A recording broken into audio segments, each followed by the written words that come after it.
Howdy ho, my peeps. Okay, I tried to make this video earlier, but when I checked it, I was getting this weird feedback. Have no idea why, so we're starting again. Um, I wanted to show you my wonderful boar bristle brush. It's not a Mason Pearson like I thought it was. It's by a company called Bass, and it's a wood handle that's held together with screws, oddly enough. I think that's kind of interesting. Anyway, I wonder what function they serve. Maybe just to stiffen? I don't know. It's about half boar bristle and half nylon bristle. So it's not as soft as it could be, but it is certainly softer than everything I've been using. I just want to show you this.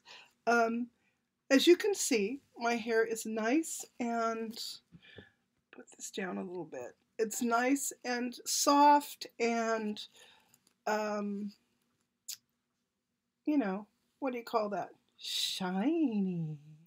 Part of that is because I cut it, and part of that is because I have been using this brush usually just once a day, just at night. And I will brush my hair, and at the suggestion of one of you guys, I'll put it into, ooh, I just found a big old rat back there. I'll put it into two braids down each side of my head, and that really seems to answer the problem. I mean, occasionally I'll get these weird little um, tangles at the very back of my neck. It's funny that the hair that grows on the back of my neck is super fine and really, really corkscrew curly. It's so funny. It's different texture than the rest of my hair. It doesn't hang like this. It's really funny. So anyhow, so yeah, I have nothing anywhere now, no more tangles. Anyhow, I just love this brush, and I'm so glad that I found it in my mom's stuff, and I kept it because I really, really like it. Again, you can tell I haven't recolored recently. I'm probably going to do that. I might do that tomorrow after I get back from the dermatologist. I don't know. But in the meantime, this is what you get. Okay, weather today. Weather is high clouds. It's not overcast exactly, but high clouds. There is a slight chance of rain tomorrow night and the next day. Better chance further up the hill than where I live, but you know, that could completely blow over, or we could have a nice little storm. Who knows? You can't tell. You just can't tell. But we've only had, like I said, a couple inches of rain so far this year, so we're woefully behind. Yeah, so let's see, what else do I want to talk to you about? Oh, I know. Something occurred to me the other day that's like, for me, it's earth-shattering. Earth-shattering news because it changes or maybe redefines so much about how I view my hoarding situation.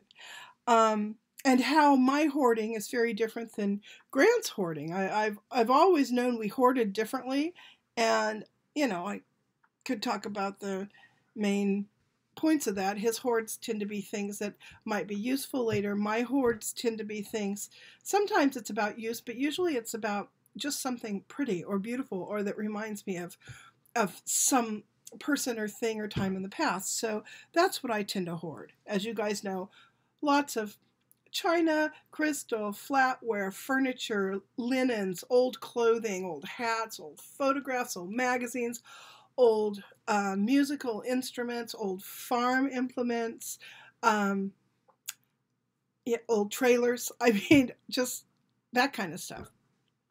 Now, here's what's occurred to me. I am not a hoarder. That's really not what I am. I don't hold on to cans and bottles and jugs and, you know, tinfoil, and I don't have lots and lots and lots of stuff that I'm afraid I might run out of, like a shower completely full to the top of paper towels or anything like that. What I have are props. That's right. My hoard is nothing more than props with which to decorate my life. I am a prop mistress. That's what I am. And I will often go and rearrange. I'll take the poodles down that are over there, and I'll get out all of my mismatched china plates and I'll put them up on the wall like I have recently. Um, I'll pull out all of my old photographs and I'll make a wall of fake ancestors like I'm working on now. I will change the theme and the color of what's on my windows,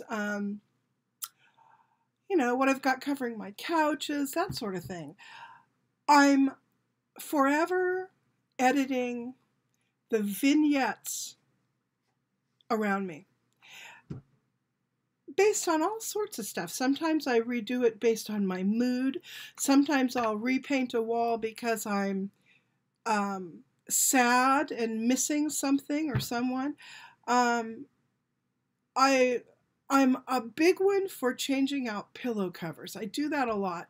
Lately, my thing is glittery sequins, glittery beads on my pillow covers, like on the couch and the chairs and stuff. There are some vignettes that stay fairly the same. Now, my bedroom, which is a disaster right now, when my bedroom is decorated, when the stage of my bedroom is set the way I like it, it almost always is full of lots and lots of white linens, old clothes, embroidered towels, old tablecloths, ripped up pieces of white. And white is a theme in my bedroom that I tend towards, although I haven't been doing that stage set much in recent years, but I can feel myself wanting to go back to that stage set of a lot of white and black and white and antique stuff, lots and lots of textiles, love textiles. So that really is what I am as a prop mistress. I missed my calling. I should have been working in Burbank at some back lot of some movie place, is what I probably should have done with my life, but I didn't. However, it's nice to know that it's nice to really understand my hoarding and understand why I hoard the things I do, and sort of look back and see how I've used them over the years, and why I won't throw them away. I never know. I never know when I'm going to feel like that again. I never know when I'm going to need to see that particular set of china, or, those ripped up crocheted tablecloths hanging on my windows, or whatever. I will go back and I'll pull stuff out of my hoard and I'll bring it back into my life based on how I feel. So I'm wondering if any of you guys have noticed that sort of hoarding behavior as well. If the things that you hold on to for what they give back to you when they're placed in your environment. That's really what it is. It's what they give back when they're placed in my environment. My old items don't have to be from family or friends, but I have a special love for the ones that have been handed down through my family or that have come to me from friends, and I want to show you something right now. This is just random. It happens to be sitting here, so I'm going to show it to you. This recently came from my friend Clara. Her channel is called Love and Be Kind. Love in, and then a space, be kind. So one word, love in, and then be kind. Well, two words, but each of the two words are one word. Love and space, be kind. Anyhow, I'd been talking about my antique Valentines and my own old pictures and all that kind of stuff. And I get this card in the mail, and she has sent me these two things. That I'm carefully taking out of their plastic. First thing is this little booklet. It's called The 3 Dearest Words. And when you open it up, I put my glasses back on. It's a little poem Um,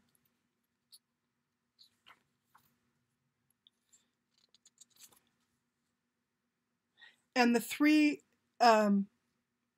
dearest words, as you can see at the bottom of this page here, are mother, home, and heaven. Isn't that sweet? My mom would have loved this. She would have thought this was the cutest thing ever. It's got some wonderful little illustrations in it too. Of these are wild roses, and each page has a different little illustration. This is just precious. It is just so sweet. And in the inside, the inscription reads, "To Clara B. Galbraith from Mama, Easter 1913." Isn't that wonderful? So this is precious. The other thing she sent is just as precious, but it's a little funnier. It's from it's the glove fitting corset that ensures a perfect fit. It's another little booklet. Actually, it's probably more of a catalog. That's the front. This is the back. Oh, that woman is admiring her narrow little waist. Look at that.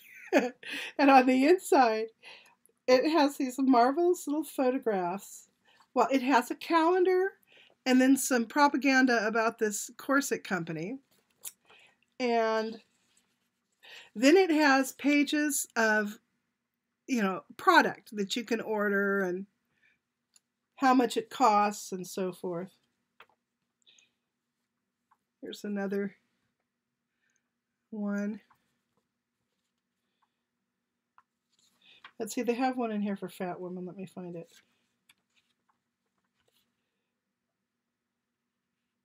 Okay, here we go. The name of this corset is the Abdominal, and it says, this corset is intended for fleshy persons and is a support to the abdomen. I tell you what, if they still made it, I'd probably buy it. This one right here. Oh my God, it's so cute. It's just so cute.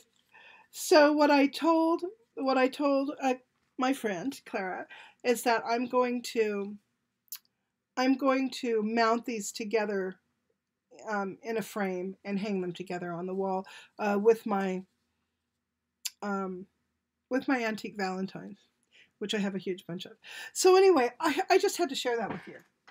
So more props with which to decorate my life.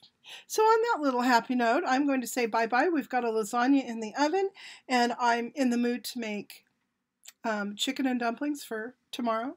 I also found, Grant bought a bunch of pears. We're not eating them fast enough. They're getting ripe.